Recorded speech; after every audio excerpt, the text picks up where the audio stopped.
உற்சாகமான இரவு வணக்கம். சன்ரைஸ் செய்திக்காக இணையவள செய்தி தொகுப்புடன் நெதர்லாந்தில் இருந்து செல்வி நித்யானந்த். அரச உத்தியோகர்களுக்கான உள்நாட்டு மற்றும் வெளிநாட்டு சம்பளமற்ற விடுமுறைகளை அனுமதிப்பதை உடனடியாக அமலுக்கு வரும் வகையில் இடைநிறுத்த பொது நிர்வாக மாகாண சபைகள் உள்ளூராட்சி அமைச்சு தீர்மானித்துள்ளது. நவம்பர் மாதம் 24ஆம் தேதி நடைபெற்ற அமைச்சரவை கூட்டத்தில் எடுக்கப்பட்ட தீர்மானத்துக்கு அமைய இந்த நடவடிக்கை எடுக்கப்படுவதாக அது தொடர்பான சுற்றறிக்கையை வெளியிட்ட போது நிர்வாக மாகாண சபைகள் உள்ளூராட்சி அமைச்சின் செயலாளர் எஸ் ஆலோக் பண்டா தெரிவித்துள்ளார். டிட்வா புயல் தாக்கத்தினால் ஏற்பட்ட அனர்த்தங்களினால் நாட்டின் 4517 வீடுகள் முழுமையாக சேதமடைந்துள்ளதாக அனர்த்த முகாமைத்துவ நிலையம் தெரிவித்துள்ளது. அதே நேரம் மண்சரிவு மற்றும் வெள்ள அனர்த்தங்களால் 7,06,066 வீடுகள் பகுதியளவில் சேதமடைந்துள்ளதாக அந்த நிலையம் வெளியிட்டுள்ள அறிக்கையில் குறிப்பிடப்பட்டுள்ளது. குறித்த அறிக்கையின் அடிப்படையில் கண்டி மாவட்டத்தில் மாத்திரம் 1800 வீடுகள் முழுமையாக சேதமடைந்திருப்பதாக, எதிர்காலத்தில் அனுமதியற்ற கட்டுமானங்களுக்கு இடமளிக்கப்படாது என்றும் அதற்கான சட்டங்கள் வலுப்படுத்தப்படும் என்றும் வலியுறுத்திய ஜனாதிபதி இதனை செய்ய தவறினால் நாடு மிகப்பெரிய பேரழிவை எதிர்கொள்ள வேண்டியிருக்கும் என சுட்டிக்காட்டியுள்ளார்.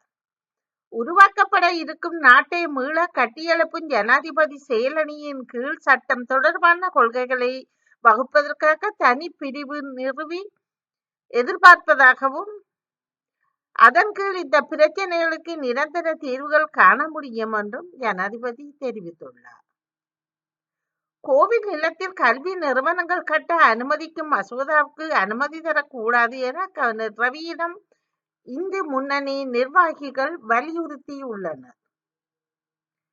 திமுகவை நம்பாதீங்கள், உங்களை நம்ப வைத்து ஏமாற்றுவதுதான் வேலை என்று தவிக தலைவர் நடிகர் விஜய் பேசியுள்ளார்.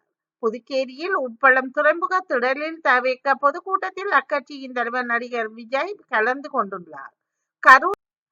ஐரோப்பிய ஒன்றியம் ஒழிக்கப்பட வேண்டும் என்றும் இறையாண்மை தனிப்பட்ட நாடுகளுக்கு திரும்ப வேண்டும் என்றும் எலான் மாஸ்க் தெரிவித்துள்ளமை பரபரப்பை ஏற்படுத்தியுள்ளது.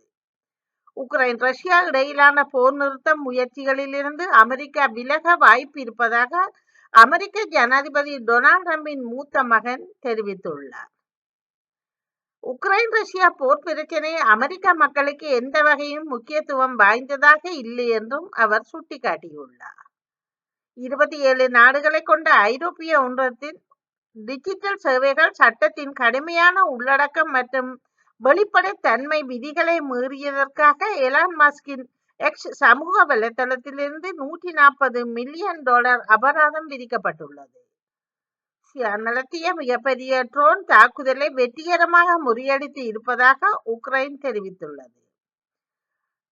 நேற்றைய தினம் வெளியான அறிவிப்பின்படி உக்ரைனின் நகரங்களை குறிவைத்து இரவில் ரஷ்யா நடத்திய பரந்த அளவிலான வான்வெளி தாக்குதல் வெற்றிகரமாக முறியடிக்கப்பட்டு இருப்பதாக உக்ரைன் ஆயுதப்படை உறுதிப்படுத்தியுள்ளது.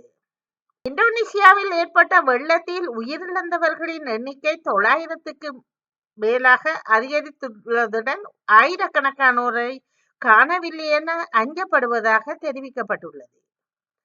ஜப்பானில் சக்தி வாய்ந்த நிலநடுக்கம் ஏற்பட்டதற்காக வெளிநாட்டு ஊடகங்கள் செய்தியை வெளியிட்டிருந்தது. ரிக்டர் அளவுகோலில் 7.6 அலகுகளாக இந்த நிலநடுக்கம் பதிவாகி இருப்பதும் தெரிய வந்திருக்கிறது. ஜப்பானின் வடக்கு மற்றும் கிழக்கு பகுதிகளில் இந்த நிலநடுக்கம் ஏற்பட்டுள்ளதுடன் கொக்கைடோ, அமோரி மற்றும் இவாட் ஆகிய மாகாணங்களுக்கு சுனாமி எச்சரிக்கையும் விடுக்கப்பட்டிருக்கின்றது. ஐரோப்பிய ஒன்றியம் ஒழிக்கப்பட வேண்டும் என்றும் இறையாண்மை தனிப்பட்ட நாடுகளுக்கு திரும்ப வேண்டும் என்றும் எலான் மாஸ்க் தெரிவித்துள்ளமை பரபரப்பை ஏற்படுத்தியுள்ளது. தொடர்வது விளையாட்டு செய்திகள். கல்ஃப் ஜெப்டென்னிஸ் அணியில் விளையாடி வரும் பதும் நிசாங்கா அதிரடியாக அரை சதம் விளாசியுள்ளார். துபாயில் நடந்து வரும் சர்வதேச லீக் T20 போட்டியில் ஹல்ப் ஜெயண்டஸ் மற்றும் டெசர்ட் வைப்பர்ஸ் அணிகள் விளையாடி வருகின்றன. இன்டர் மியாமி அணி 3-1 என்ற கணக்கில் வான்கூவரை வீழ்த்தி MLS கிண்ணத்தை கைப்பற்றியுள்ளது. MLS 2025 தொடர்பான இறுதிப் போட்டி செஸ் மைதானத்தில் நடந்துள்ளது. இன்டர் மியாமி, வான்கூவர் அணிகள் மோதியிருந்தன. ஆட்டத்தின் 8வது நிமிடத்திலேயே வான்கூவர் எடியர் ஒகாம்போ சுய கோல் அடித்துள்ளார். சச்சினின் பாரிய சாதனை ஒன்றை விராட் கோலி முறியடித்துள்ளார்.